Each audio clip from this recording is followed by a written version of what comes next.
ಬಿಜೆಪಿಯಲ್ಲಿ ಹಿಂದುಳಿದ ಸಮಾಜಕ್ಕೆ ಮನ್ನಣೆ ಸಿಗ್ತಾ ಇಲ್ವಾ? ಮುಂದುವರೆದ ಸಮುದಾಯಕ್ಕೆ ಅಷ್ಟೇನಾ ಅವಕಾಶ? ತುಂಬಿದ ಸಭೆಯಲ್ಲೇ ಭೈರತಿ ಬಸವರಾಜ್ ಹೇಳಿಕೆ ಕೊಟ್ಟಿದ್ದಾರೆ. ಬಿಜೆಪಿಯಲ್ಲಿ ಹಿಂದುಳಿದ ಸಮುದಾಯಗಳ ಕಡೆಗಣನೆಗೆ ವಿರೋಧವನ್ನ ವ್ಯಕ್ತಪಡಿಸ್ತಾ ಇದ್ದಾರೆ. ಸಿದ್ದರಾಮಯ್ಯ ಅಧಿಕಾರಕ್ಕೆ ಬರುವುದಕ್ಕೆ ಅಹಿಂದ ಸಮುದಾಯ ಕಾರಣ, ಆದ್ರೆ ಸಿಎಂ ಆ ಸಮುದಾಯದ ವಿರುದ್ಧ ನಿರ್ಧಾರವನ್ನ ಕೈಗೊಂಡಿದ್ದಾರೆ. ಇದರ ಅನುಕೂಲವನ್ನ ಬಿಜೆಪಿ ಪಡೆದುಕೊಳ್ಳಬೇಕು. ಆದರೆ ಬಿಜೆಪಿಯಲ್ಲಿ ಹಿಂದುಳಿದ ಸಮುದಾಯಗಳಿಗೆ ಮನ್ನಣೆ ಸಿಗ್ತಾ ಇಲ್ಲ. ಬಿಎಸ್ವೈ ಸೇರಿ ಹಲವರ ಎದುರಲ್ಲೇ ಭೈರತಿ ಬೇಸರವನ್ನ ವ್ಯಕ್ತಪಡಿಸಿದ್ದಾರೆ. ಪಕ್ಷ ಸಂಘಟನೆಯ ಜವಾಬ್ದಾರಿ ಹಿಂದುಳಿದವರಿಗೆ ಕೊಡಿ, ಆಗ ಪಕ್ಷವು ಗಟ್ಟಿಯಾಗುತ್ತೆ, ಚುನಾವಣೆಯಲ್ಲೂ ಕೂಡ ಗೆಲ್ತೀವಿ. ಲಾಭ ಆಗಬೇಕು ಅಂದ್ರೆ ಮೊದಲು ಈ ಕೆಲಸವನ್ನ ಮಾಡಿ ಅಂತ ಹೇಳಿ ಭೈರತಿ ಬಸವರಾಜ್ ತಾಕೀತನ್ನ ಮಾಡಿದ್ದಾರೆ. ಹಿಂದುಳಿದ ವರ್ಗದವರನ್ನ ಕಡೆಗಣಿಸಲಾಗ್ತಾ ಇದೆಯಾ ಬಿಜೆಪಿಯಲ್ಲಿ ಅನ್ನುವಂತಹ ಪ್ರಶ್ನೆಗಳು ಈ ಮೂಲಕ ಮೂಡ್ತಾ ಇದೆ.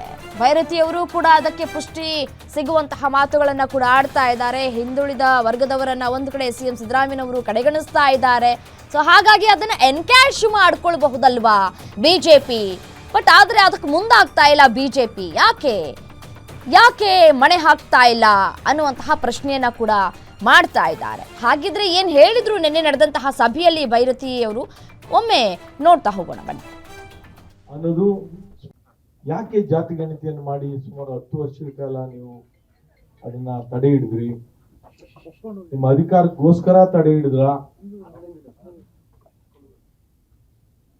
ಅನ್ನೋದು ಸ್ಪಷ್ಟಪಡಿಸ್ಬೇಕು.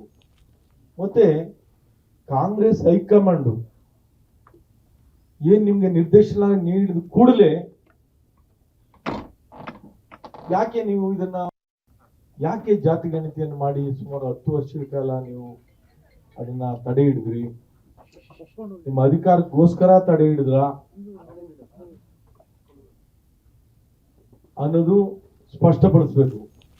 ಮತ್ತೆ ಕಾಂಗ್ರೆಸ್ ಹೈಕಮಾಂಡ್ ಏನ್ ನಿಮ್ಗೆ ನಿರ್ದೇಶನ ನೀಡಿದ ಕೂಡಲೇ ಯಾಕೆ ನೀವು ಯಾಕೆ ಜಾತಿ ಗಣತಿಯನ್ನು ಮಾಡಿ ಸುಮಾರು 10 ವರ್ಷಗಳ ಕಾಲ ನೀವು ಅದನ್ನ ತಡೆ ಹಿಡಿದ್ರಿ? ನಿಮ್ಮ ಅಧಿಕಾರಕ್ಕೋಸ್ಕರ ತಡೆ ಹಿಡಿದ್ರ ಅನ್ನೋದು ಸ್ಪಷ್ಟಪಡಿಸ್ಬೇಕು. ಮತ್ತೆ ಕಾಂಗ್ರೆಸ್ ಹೈಕಮಾಂಡ್ ಏನ್ ನಿಮ್ಗೆ ನಿರ್ದೇಶನ ನೀಡಿದ ಕೂಡಲೇ ಯಾಕೆ ನೀವು ಯಾಕೆ ಜಾತಿ ಗಣತಿಯನ್ನು ಮಾಡಿ ಸುಮಾರು 10 ವರ್ಷಗಳ ಕಾಲ ನೀವು ಅದನ್ನ ತಡೆ ಹಿಡಿದ್ರಿ? ನಿಮ್ಮ ಅಧಿಕಾರಕ್ಕೋಸ್ಕರ ತಡೆ ಹಿಡಿದ್ರ ಅನ್ನೋದು ಸ್ಪಷ್ಟಪಡಿಸ್ಬೇಕು. ಮತ್ತೆ ಕಾಂಗ್ರೆಸ್ ಹೈಕಮಾಂಡ್ ಏನ್ ನಿಮ್ಗೆ ನಿರ್ದೇಶನ ನೀಡಿದ ಕೂಡಲೇ ಯಾಕೆ ನೀವು ಯಾಕೆ ಜಾತಿ ಗಣತಿಯನ್ನು ಮಾಡಿ ಸುಮಾರು 10 ವರ್ಷಗಳ ಕಾಲ ನೀವು ಅದನ್ನ ತಡೆ ಹಿಡಿದ್ರಿ? ನಿಮ್ಮ ಅಧಿಕಾರಕ್ಕೋಸ್ಕರ ತಡೆ ಹಿಡಿದ್ರ ಅನ್ನೋದು ಸ್ಪಷ್ಟಪಡಿಸ್ಬೇಕು. ಮತ್ತೆ ಕಾಂಗ್ರೆಸ್ ಹೈಕಮಾಂಡ್ ಬಿಜೆಪಿಯಲ್ಲಿ ಹಿಂದುಳಿದ ಸಮಾಜಕ್ಕೆ ಮನ್ನಣೆ ಸಿಗ್ತಾ ಇಲ್ವಾ ಅನ್ನುವಂತಹ ಪ್ರಶ್ನೆಗಳು ಈಗ ಕಾಡೋದಕ್ಕೆ ಶುರುವಾಗಿದೆ. ಹಿಂದುಳಿದ ವರ್ಗದವರನ್ನ ಕಡೆಗಣಿಸಲಾಗ್ತಾ ಇದೆ ಅನ್ನುವಂತಹ ಗಂಭೀರ ಆರೋಪಗಳನ್ನು ಕೂಡ ಮಾಡ್ತಾ ಇದ್ದಾರೆ ಭೈರತಿ ಬಸವರಾಜ್ ಅವರು. ನಿನ್ನೆ ನಡೆದಂತಹ ಸಭೆಯಲ್ಲಿ, ತುಂಬಿದ ಸಭೆಯಲ್ಲಿ ಅವರು ಈ ಒಂದು ಮಾತುಗಳನ್ನ ಆಡಿರೋದು ಸಾಕಷ್ಟು ಕುತೂಹಲಕ್ಕೂ ಕೂಡ ಕಾರಣ ಆಗ್ತಾ ಇದೆ. ಈ ಸಂದರ್ಭದಲ್ಲಿ ಯಾವ ರೀತಿಯಾಗಿ ಎನ್ಕ್ಯಾಶ್ ಮಾಡ್ಕೊಳ್ಬೇಕು ಹಿಂದುಳಿದವರನ್ನ ಅನ್ನುವಂತಹ ಮೆಸೇಜ್ ಪಾಸ್ ಮಾಡ್ತಾ ಇದ್ದಾರೆ. ಇದೇ ವಿಚಾರಕ್ಕೆ ಸಂಬಂಧಪಟ್ಟಂತೆ ಮತ್ತಷ್ಟು ಡೀಟೇಲ್ಸ್ ಕೊಡ್ತಾ ಹೋಗ್ತಾರೆ political bureau head Maruti Pavagada phone ಸಂಪರ್ಕದಲ್ಲಿದ್ದಾರೆ. ಮಾರುತಿ, ನೋಡಿ, ಸಿಎಂ ಸಿದ್ದರಾಮಯ್ಯನವರು ಹಿಂದುಳಿದ ವರ್ಗದವರನ್ನ ಕಡೆಗಣಿಸ್ತಾ ಇದ್ದಾರೆ ಅನ್ನುವಂತಹ ಗಂಭೀರ ಆರೋಪದರ ಜೊತೆಗೆ ಹಿಂದುಳಿದ ಸಮಾಜಕ್ಕೆ ಮನ್ನಣೆ ಸಿಗ್ತಿಲ್ವಾ ಅನ್ನುವಂತಹ ಪ್ರಶ್ನೆಗಳು ಈಗ ಕಾಡ್ತಾ ಇದೆ. ಯಾಕೆಂದ್ರೆ ಭೈರತಿ ಬಸವರಾಜ್ ಅವರು ಕೊಟ್ಟಿರುವಂತಹ ಹೇಳಿಕೆ ಮತ್ತೆ ಅವರು ಮಾತನಾಡ್ತಾ ಇರುವಂತಹ ದಾಟಿಯನ್ನ ನೋಡ್ತಾ ಇದ್ರೆ ಬಿಜೆಪಿಯಲ್ಲಿ ಹಿಂದುಳಿದ ಸಮುದಾಯದವರಿಗೆ ಮನ್ನಣೆ ಸಿಗಲ್ವಾ?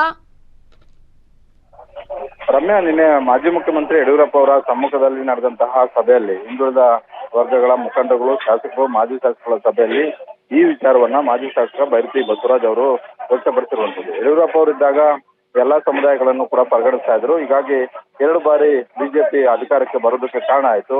ಇತ್ತೀಚಿನ ದಿನಗಳಲ್ಲಿ ಎಲ್ಲರನ್ನೂ ಕೂಡ ಪರಿಗಣಿಸ್ತಾ ಇಲ್ಲ ಅನ್ನುವಂತ ಒಂದು ಅಸಮಾಧಾನವನ್ನ ವ್ಯಕ್ತಪಡಿಸಿರುವಂತದ್ದು. ಆದ್ರೆ ರಾಜ್ಯದಲ್ಲಿ ಎರಡೆರಡು ಬಾರಿ ಮುಖ್ಯಮಂತ್ರಿ ಆದಂತಹ ಸಿದ್ದರಾಮಯ್ಯ ಅವರು ಅಹಿಂದ ವರ್ಗವನ್ನ ಇಟ್ಕೊಂಡೇ ಮುಖ್ಯಮಂತ್ರಿ ಆದ್ರು.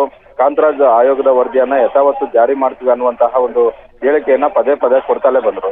ಈಗ ಕಾಂಗ್ರೆಸ್ ಹೈಕಮಾಂಡ್ ಮಧ್ಯಪ್ರವೇಶ ಮಾಡಿರೋದ್ರಿಂದ ಕಾಂತರಾಜ್ ಆಯೋಗದ ವರದಿಯನ್ನ ಯಥಾ ಪ್ರಕಾರ ನಾವು ಜಾರಿ ಮಾಡೋದಕ್ಕೆ ಆಗೋದಿಲ್ಲ ಅನ್ನುವಂತ ಹೇಳಿಕೆಗಳನ್ನ ಕೊಡ್ತಾ ಇದ್ದಾರೆ.